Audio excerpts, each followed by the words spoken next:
పిత పుత్ర పవిత్ర ఆత్మనామమున ఆమెన్. ప్రభువు మీతో ఉందురుగాక, మీ ఆత్మతో ఉందురుగాక. పునీత యోహాను గారు రాసిన సువిశేషంలోని భాగము. ప్రభువ మీకు మహిమ కలుగునుగాక. యోహాను సువిశేషము 12వ అధ్యాయము 3వ వచనము. అప్పుడు మరియమ్మ విలువైన స్వచ్ఛమైన జటమాంసి పరిమళ ద్రవ్యమును షేరున్నర తెచ్చి యేసు పాదములను అభిషేకించి తన తల వెంట్రుకలతో తుడిచెను. ఆ పరిమళ ద్రవ్యంతో గృహమంతయు గుబాలించెను. క్రీస్తు ప్రభుని సువిశేషము. క్రీస్తువా మీకు స్తుతి కలుగునుగాక. Praise the lord. హల్లెలూయా, హల్లెలూయా.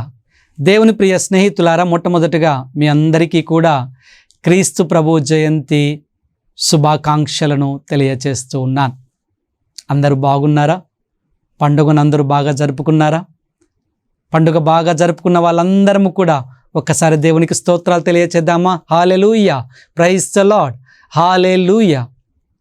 క్రీస్తు సందేశాన్ని మనందరము ఆలకిస్తూ ఉన్నాం. అందులో భాగంగా ఈ రోజున యోహాను సువిశేషము 12వ అధ్యాయాన్ని ధ్యానించుకోబోతూ ఉన్నాం. దేవుని ప్రియ బిడ్డలారా, ఈ 12వ అధ్యాయము బెతానియాలో క్రీస్తు ప్రభు యొక్క అభిషేకాన్ని గురించి, లాజరు మీద కుట్రలు పన్నటాన్ని గురించి, మరియమ్మ యొక్క సేవా భావాన్ని గురించి మనము చూడబోతూ ఉన్నాం. మొట్టమొదటిగా మరి ఒక్కసారి యేసునా స్వామి యెరూషలేము దేవాలయానికి రాబోతూ ఉండగా పాస్కా పండుగకు 6 దినముల ముందు అనే మాట యోహాను సువిశేషము 12వ అధ్యాయము 1లో మనం చదువుకుంటూ ఉంటాం. పాస్కా పండుగకు 6 దినముల ముందు ఆయన బెతానియాకు వచ్చాడు. అంటే మార్తా, మరియమ్మ, లాజరు యొక్క ఇంటికి, గృహానికి వచ్చాడు. ఎందుకు అంటే ఆయన గ్రామం నుండి యెరూషలేము పోవటానికి చాలా రోజులు పడుతుంది కాబట్టి, మధ్యలో వాళ్ళ ఫ్రెండ్స్ హౌస్ ఉంది కాబట్టి, స్నేహితుల కుటుంబం ఉంది కాబట్టి ఇక్కడ కొన్ని రోజులు ఉండి అందరూ కలిసి కుటుంబ సమేతముగా యెరూషలేము దేవాలయానికి పాస్కా పండుగకు వెళ్ళాలనే ఆలోచన ఉంది కావచ్చు. మనము కూడా ఈ రోజుల్లో అంటే అలా టయానికి వచ్చి టయానికి వెళ్ళిపోతున్నారు. కానీ వెనకటి రోజులను చూసినట్లయితే ఒక 4-5 రోజుల ముందు పండుగకు వచ్చి ఇంటిలో పండుగ వాతావరణాన్ని చుట్టాలతో చూస్తూ ఉంటాం, బంధువులతో చూస్తూ ఉంటాం. మరి ఈ రోజుల్లో అయితే పూజ సమయానికి వస్తారు, 2 ముద్దలు అలా లాగిచ్చేస్తారు, వెంటనే మళ్ళీ తిరుగు ప్రయాణం చేస్తూ ఉంటాం.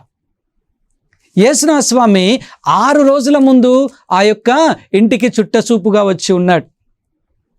అక్కడి నుంచి చాలా దగ్గర యెరూషలేం దేవాలయం, అందుకే అక్కడ వారితో గడపడానికి వచ్చి ఉన్నారు. ఇక్కడ మరి ఒక్కసారి ఎవరెవరంట వాళ్ళు? మార్తమ్మ, మరియమ్మ, లాజరు. ఇక్కడ గొప్ప సత్యం ఏంటంటే మార్తమ్మ పరిచర్యలు చేస్తూ ఉంది, లాజరు పంక్తిలో కూర్చున్నాడు. ఆయన జీవంతో లేచిన తరువాత, జీవాన్ని పొందుకున్న తరువాత జీవితం. దేవుని ప్రియ బిడ్డలారా, ఆయన మరణానికి ముందు కూడా యేసు ప్రభు ఎన్నోసార్లు మార్తా, మరియమ్మ, లాజరు ఇంటికి వచ్చాడు. కానీ ఎప్పుడు కూడా ఆ లాజరు యేసు ప్రభుతో లేడు. కానీ ఆయన మరణించి జీవము పొందుకున్న తరువాత యేసు ప్రభు పాస్కా పండుగకు పోవడానికి ముందుగా మార్తా, మరియమ్మ, లాజరు ఇంటికి వచ్చినప్పుడు మార్తమ్మ యాస్టీస్గా ఏం చేస్తుంది? పరిచర్యలు చేస్తూ ఉంది. లాజరు పంక్తిలో కూర్చున్నాడు. అంటే భోజనానికి అందరూ కూర్చుంటున్నప్పుడు లాజరు యేసు ప్రభు పక్కన కూర్చున్నాడు. ప్రైజ్ ది లార్డ్, హల్లెలూయా. ఎప్పుడైతే దెబ్బ తాకిందో, చెంప చెల్లుమన్నదో, బుద్ధొచ్చింది. ఆయన దగ్గర ఉంటే ఎంత బాగుండును అని అప్పుడే అనుకున్నట్లయితే కనుక ఇగో ఈ గొప్ప కార్యాన్ని మనం చూసే వాళ్ళము కాకపోయి ఉండొచ్చు. దేవుని ప్రియ బిడ్డలారా, ఆయన మనకు చెబుతున్నప్పుడే మారు మనసు పొందినప్పుడు చాలా బాగుంటుంది. మనము ఎలాంటి నష్టాలను మనము కొని తెచ్చుకోము. మనము ఎప్పుడైతే ఆయన మాటలు ఆలకించకుండా వెళుతూ ఉంటామో అప్పుడు ఏమవుతుందంట? అయ్యో అప్పుడు విన్నా బాగుండేది అనుకుంటూ ఉంటాం. లాజరు ఇప్పుడు యేసు ప్రభువుతో పంక్తిలో కూర్చుండెను అనే వాక్యాన్ని మనం చూస్తూ ఉంటాం. దేవుని ప్రియ బిడ్డలారా, యోహాను సువిశేషం 12:2 అక్కడ యేసుకు విందు చేయబడెను, మార్తమ్మ పరిచర్యలు చేయుచుండెను, లాజరు పంక్తిలో కూర్చుండెను. 3వ వచనంలో మరియమ్మ ఏం చేస్తుంది అంటే యేసు ప్రభువుకి అభిషేకం చేస్తుంది. Praise the lord. అప్పటి వరకు మా వాక్యాన్ని ఆలకించినటువంటి మరియమ్మ ఏం చేస్తుందంట, లాజరును మరి ఒక్కసారి తన కుటుంబానికి అప్పగించగానే నువ్వు గొప్పవాడివయ్యా, గొప్పవాళ్ళు ఎప్పుడు కూడా గొప్పగా ఉండాలి అని చెప్పేసి మర్యాద చేస్తుంది, కృతజ్ఞతలను తెలియచేస్తుంది.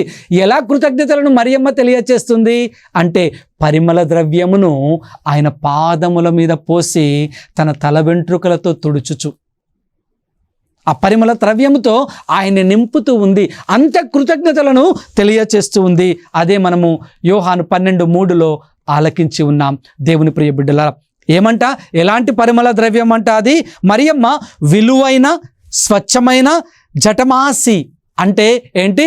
ఆరోగ్యవంతమైనటువంటి, జటమాంసి అంటే ఆరోగ్యకరమైనటువంటి పరిమళ ద్రవ్యం, విలువైనటువంటి పరిమళ ద్రవ్యం, స్వచ్ఛమైనటువంటి పరిమళ ద్రవ్యం, ఎలాంటి కల్తీ లేనటువంటి పరిమళ ద్రవ్యం. దేవుని ప్రియ బిడ్డలారా, స్వచ్ఛంగా ఉన్నటువంటిది, విలువైనటువంటి, అత్యున్నతమైనటువంటిది. ప్రియ స్నేహితులారా, ఆరోగ్యకరమైనటువంటిది. ఇన్ని లక్షణాలతో కూడినటువంటి పరిమళ ద్రవ్యాన్ని ఆ పరిశుద్ధునికి ఏం చేస్తుందంట, అభిషేకిస్తుంది అని వాక్యం చూస్తూ ఉన్నాం. ఈ రోజున మనము క్రీస్తుని ఏ విధముగా మన జీవితం ద్వారా అభిషేకిస్తూ ఉన్నాం? ఇలాంటి స్వచ్ఛమైన పరిమళ ద్రవ్యముతో, లేదా నకిలీ, డూప్లికేట్, పెదాలతో ఒకటి, హృదయములో ఒకటి, ఏదో రావాలి కాబట్టి ఎవరో మమ్మీ డాడీ తిడతారు, లేదా పెద్దవాళ్ళు ఏదో ఒకటి అంటారని దేవాలయంలోకి వస్తూ ఉన్నామా? అలాంటి కల్తీ అయినట్లయితే మనం ఆశీర్వాదాన్ని పొందుకోం. దేవుని దగ్గరికి వచ్చినప్పుడు పూర్ణ హృదయముతో, పూర్ణ ఆత్మతో, పూర్ణ మనస్సుతో మనం రావాలి. ఎక్కడా కూడా కల్తీ ఉండకూడదు, ఎక్కడ కూడా బలవంతం ఉండకూడదు. మనము ప్రభువు దగ్గరికి వచ్చినప్పుడు స్వచ్ఛందంగా ఆయన ఆశీర్వాదాన్ని స్వచ్ఛందంగా పొందుకోవటానికి, పొందుకున్న ఆశీర్వాదం ద్వారా స్వచ్ఛందంగా హృదయపూర్వకంగా కృతజ్ఞతలను తెలియచేయటానికి మనం రావాలి. కయీను ఆబేలు వృత్తాంతాన్ని చూసినట్లయితే ఆబేలు స్వచ్ఛమైనటువంటి కానుకను ఇచ్చాడు, కయీను తాలు కానుకను ఇచ్చాడు. ఇష్టపడలేదు కయీను దేవునికి కానుక ఇవ్వటానికి, కృతజ్ఞతలు తెలియచేయటానికి, మంచి మనసుతో కృతజ్ఞత తెలియచేయటానికి హృదయం రాలేదు కయీనుకి. కానీ ఆబేలుడికి మాత్రము ఒక స్వచ్ఛమైన, ఎలాంటి జబ్బు లేనటువంటిది తొలిచూలు పిల్లను, గొర్రె పిల్లను దేవుడికి కానుకగా ఇచ్చాడు. మరి మనం ఎలాంటి హృదయాలను దేవుడికి సమర్పిస్తూ ఉన్నాం? స్వచ్ఛందంగా, హృదయపూర్వకంగా మనల్ని మనము నిండు మనసుతో సంపూర్తిగా సమర్పించుకుంటున్నామా? దేవుడు చేసిన గొప్ప కార్యాలకు మార్తమ్మ పరిచర్యలు అంటే విందు ఏర్పాటు చేసింది. ఆ విందుకు మరి ఒక్కసారి యేసుప్రభు వచ్చారు. ఆ యేసుప్రభు రావడమే కాకుండా లాజరు కూడా యేసుప్రభువుతో ఉన్నాడు. మరియమ్మ మాత్రము ఒక గొప్ప కార్యము చేస్తుంది. అదే క్రీస్తుని పాదములను అభిషేకిస్తుంది స్వచ్ఛమైనటువంటి పరిమళ ద్రవ్యముతో.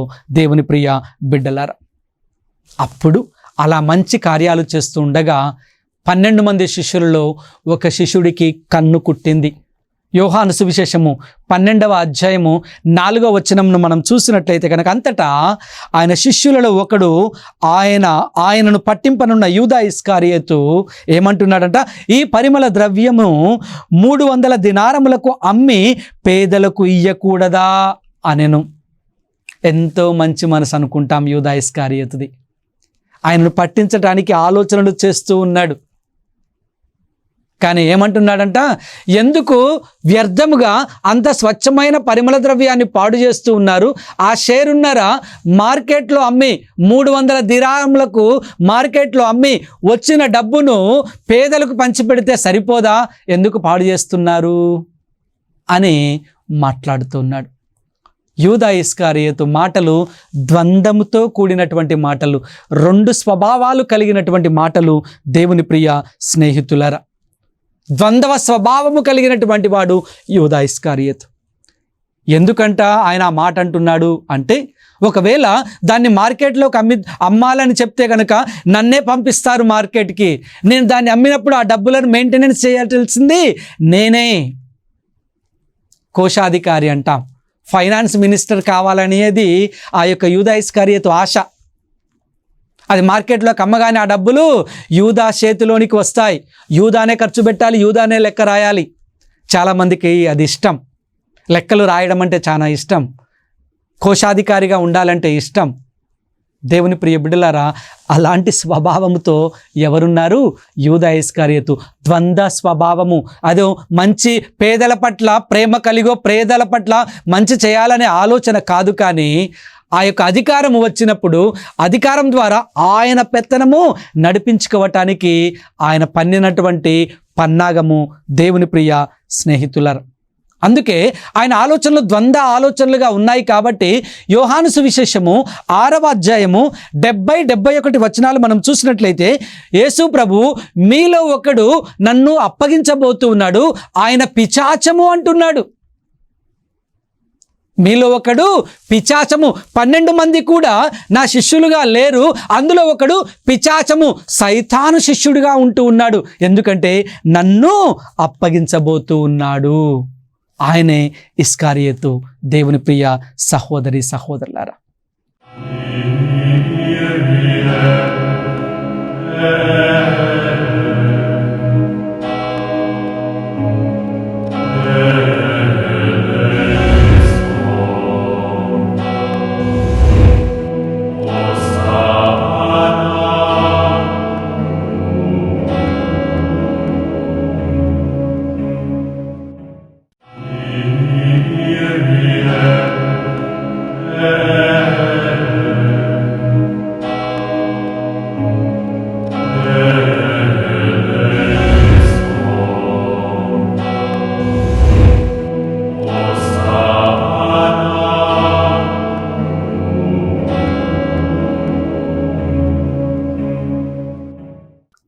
మనందరము కూడా యేసు ప్రభు యొక్క శిష్యులమే. ఆ శిష్యుల్లో ఉంటూ మరి ఆ శిష్యుల లక్షణాలను మనం కలిగి ఉన్నామా, లేక పిశాచి ఆలోచనలతో ఉంటూ పిశాచి యొక్క లక్షణాలను కలిగి ఉన్నామా? ఆలోచన ఈ రోజున చేయాలి. ఒకవేళ ఒక మంచి లక్షణాన్ని కలిగి ఉన్నట్లయితే కనుక దేవుడు ఈ రోజున నిన్ను అభిషేకించబోతూ ఉన్నాడు. ఆ క్రీస్తు ప్రభు యొక్క పండుగను గొప్పగా జరుపుకున్నటువంటి నీవు ఒక సరి అయిన ఆలోచన చేయి. నేను ప్రభువుకి ప్రియమైన శిష్యుడిగా ఉన్నానా, లేదా ద్వంద్వ స్వభావిగా యూదా ఇస్కరియోతు వలె ఉన్నానా? యూదా ఇస్కరియోతు వలె ఉన్నట్లయితే కనుక నువ్వు పండుగ చేసుకునే అర్థం పరమార్థం ఏమీ లేదు. ఎందుకంటే నువ్వు చీకటిలోనికి వెళ్ళబోతూ ఉన్నావు, నీ కుటుంబాన్ని చీకటిలోనికి తీసుకోబోతూ ఉన్నావు.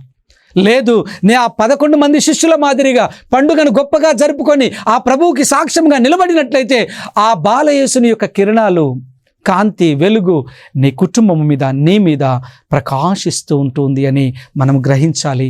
దేవుని ప్రియ బిడ్డలారా, యూదా ఇస్కరియోతు చీకటిలోనికి వెళ్ళిపోతూ ఉన్నాడు. లూకా సువిశేషము 22వ అధ్యాయము 5వ వచనాన్ని మనం చూసినట్లయితే, వారు అతనికి కొంత ధనము ఇచ్చుటకు సమ్మతించిరి, కుట్రలు పన్ని. ఎక్కడ కూడా యూదా ఇస్కరియోతు పెత్తనము నడవటం లేదు యేసు ప్రభు దగ్గర. ఇక లాభం లేదనుకున్నాడు.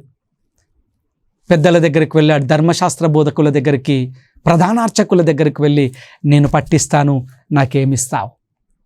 కొంత రొక్కానికి ఏం చేస్తున్నాడు? అమ్ముడుపోతూ ఉన్నాడు. యేసు ప్రభువుని కొంత డబ్బుకి అమ్మివేయటానికి, పట్టివ్వటానికి సంసిద్ధమవుతూ ఉన్నాడు. ప్రియ స్నేహితులారా, మనము కూడా అలా యూదా ఇస్కరియోతు మాదిరిగా దేవాతి దేవునికి దూరం కాదలుచుకున్నామా? చీకటిలోనికి వెళ్ళదలుచుకున్నామా? ఒకవేళ అలాంటి ఆలోచనలు ఉన్నట్లయితే కనుక వాక్యం నిన్ను హెచ్చరిస్తుంది. ఆ క్రీస్తు యొక్క, ఆ బాలయేసుని యొక్క వెలుగును మనందరము సహృదయంతో స్వీకరించినప్పుడు చీకటి నుంచి వెలుగులోనికి రావటానికి, మన జీవితాలను సరి చేసుకొని మనందరము కూడా ఆయనకు సాక్ష్యముగా ఉండటానికి ప్రయత్నం చేయాలి. ప్రియ క్రైస్తవ సంగమా, మనందరము కూడా ఎలాంటి జీవితాన్ని జీవిస్తున్నాము అంటే యూదా ఇస్కరియోతు లాంటి జీవితాన్ని జీవిస్తూ ఉన్నాం. ఎందుకంటే ఈ రంగుల ప్రపంచంలో మనందరము పడిపోతూ ఉన్నాం. ఇదే శాశ్వత జీవితం అనుకుంటూ ఉన్నాం. దేవుణ్ణి మర్చిపోతూ ఉన్నాం. దేవుని దగ్గరికి వచ్చినప్పుడు మనము కొద్దిసేపు ఏకాగ్రతతో కూర్చోలేకపోతూ ఉన్నాం. ఏకాగ్రతతో దేవునితో మాట్లాడలేకపోతూ ఉన్నాం. అనేకమైనటువంటి ఆలోచనలతో మనము సంసిద్ధులము కాలేకపోతూ ఉన్నాం.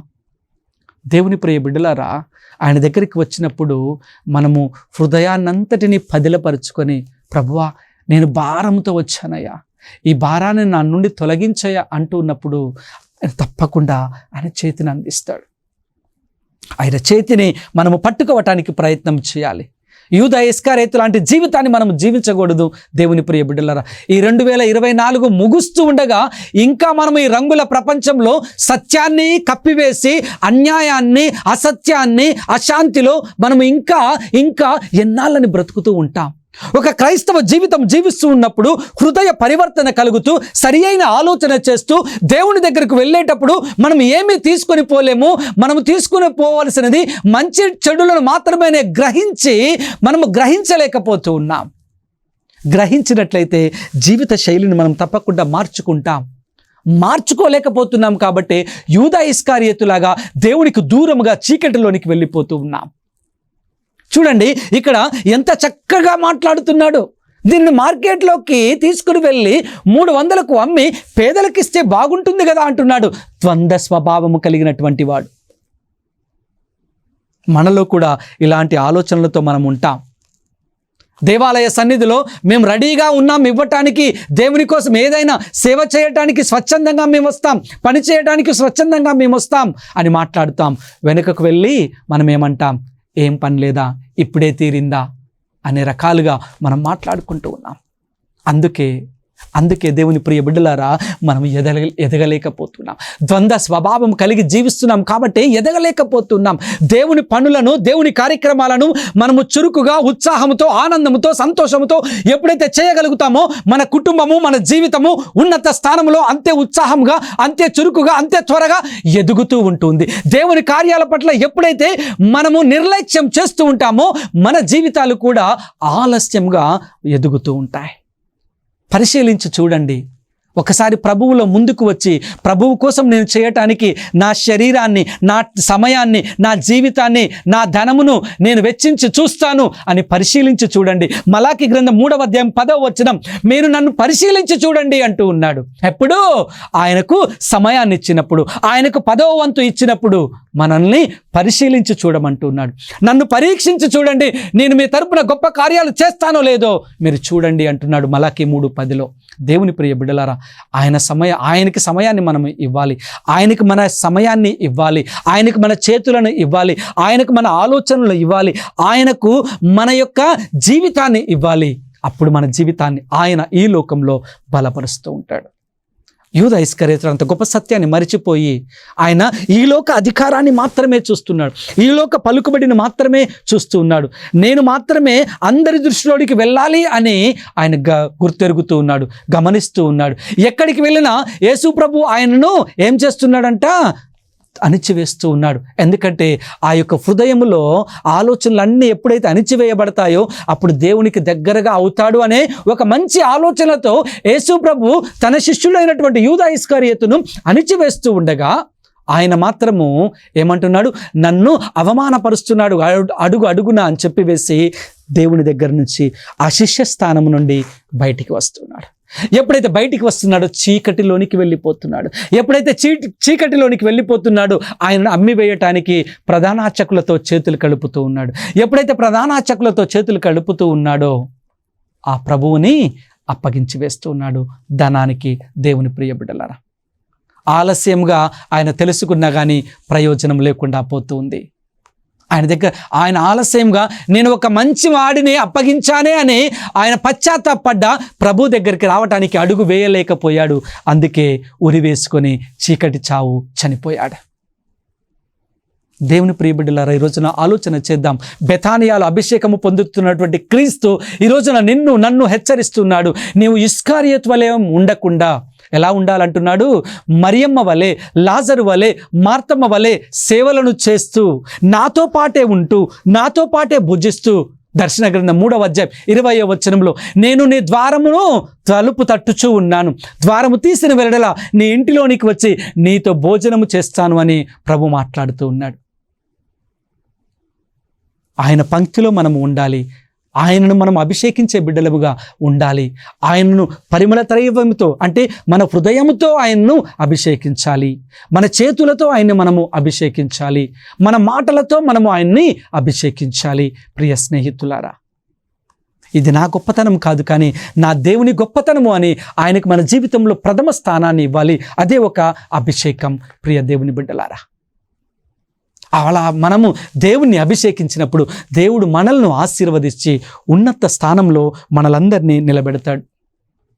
యోహాను సువిశేషము 12వ అధ్యాయము 7వ వచనంలో మనం చూసినట్లయితే, ఆమెను అట్లు చేయనిండు, మరియమ్మను అట్లా చేయనిండు. ఆమె పని చేస్తున్నది మంచి పని, మంచి కార్యము. ఎందుకంటే నేను కొద్ది రోజులే మీతో ఉంటాను, నేను మరణించిన తర్వాత ఈ పరిమళ ద్రవ్యము నా శరీరమునకు ఉపయోగపడుతుంది.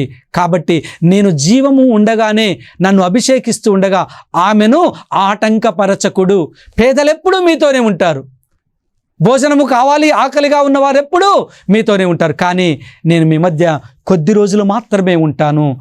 అవుననే ఆమెను అలా చేయనియండి అని మాట్లాడుతూ ఉన్నారు.